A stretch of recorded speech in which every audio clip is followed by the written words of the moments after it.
We prayed here in Pasadena. We had read a book on revival, and they're crying out Pasadena for Christ. So we moved here, and we moved into this place and into Pasadena. Then in 1989, I stumbled upon this auditorium, and I saw written on the walls, "Blessed are the pure in heart, and blessed are those who hunger and thirst for righteousness, for they shall be filled." And I cannot tell you what happened in my heart, but I realized that that was not just engravings on the wall. They were the gateways into an entrance to encounter with God and revival. Those are not good writings. They're actually permission slips that whoever comes in here must walk that out. Not enough to have writing on the wall. I remember weeping over in front of Lateran Library, weeping, crying out, "I want a pure heart. Give me a pure heart. I want a pure heart." And I still long for a second work of grace. To be entirely sanctified. I don't know what your theology is, but it seems to be in the Bible. And I longed. Something happened here. I saw this building. The Lord spoke to my heart. Move next door to this building. There's coming a great revival in this building. I could feel this became, we moved here, our church moved in here, and we moved in here in 89, and I actually got some offices in the back, and this became my prayer closet. And I would pray here at nights, and I can tell you, I felt there was something here, that there was a portal of spiritual longing. That you step into it. And how many of you feel that? You could just step into a building and there's something there that draws you. It's the cries of generations. Come on. That we build on the shoulders of great men and women. That we are those who are spiritual inheritors. We don't start new things. We build on the cries and the intercession of the saints. I personally am a pastor. I've been a pastor or whatever I am. But I'm the 8th generation of preachers from a holiness line. And I feel what God has done in my life is because of the accumulated prayers of the saints. Just walk in here when it's quiet and you can hear the old Nazarenes crying out to God. He's the same yesterday, today, and forever. I came here, I saw this building, I began to cry out. The Lord began to speak, there's coming a revival, move your house next door. I actually took a day to fast and pray and took Roberta Winter's book, Once More Around Jericho, in that chapter of Jeremiah 32, by the field. And I felt like the Lord spoke to me, by the field. I read her chapter and I was consumed with this desire to come in here because God was going to move with His presence and there's going to come a revival, an outpouring of the Holy Spirit. So I moved my house next door, my family.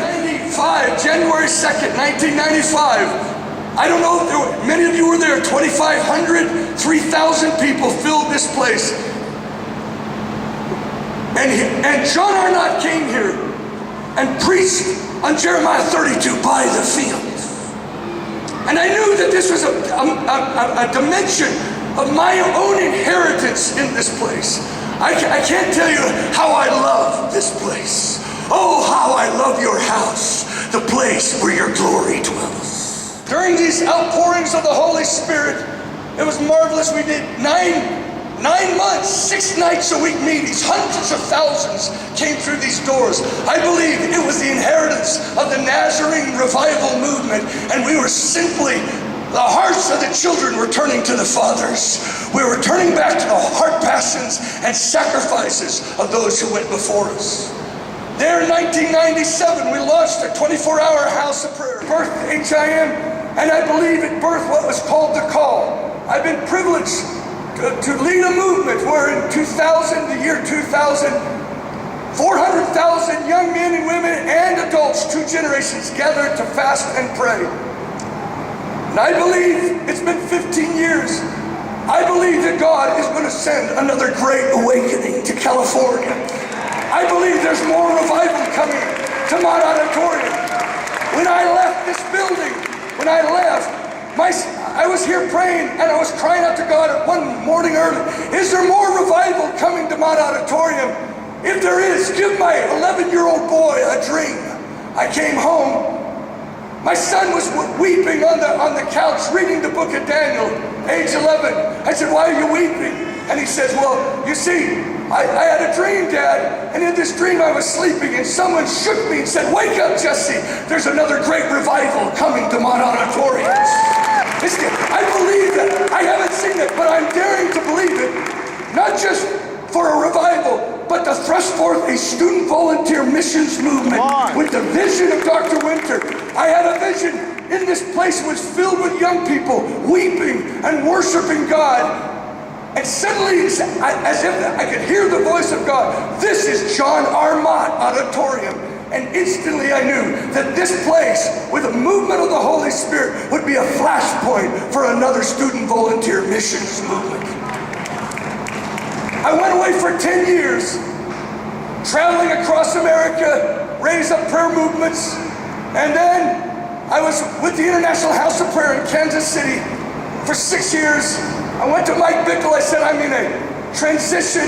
He said, I've been praying for you every day for the last 5 months that you would receive your inheritance at Mott Auditorium and unfulfilled promises that God has given to you.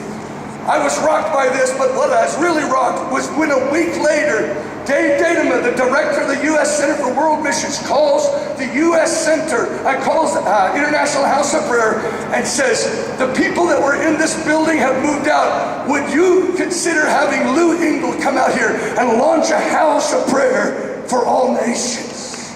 Oh, the wisdom and the timings of God. We moved out there for that reason. My friend had a dream.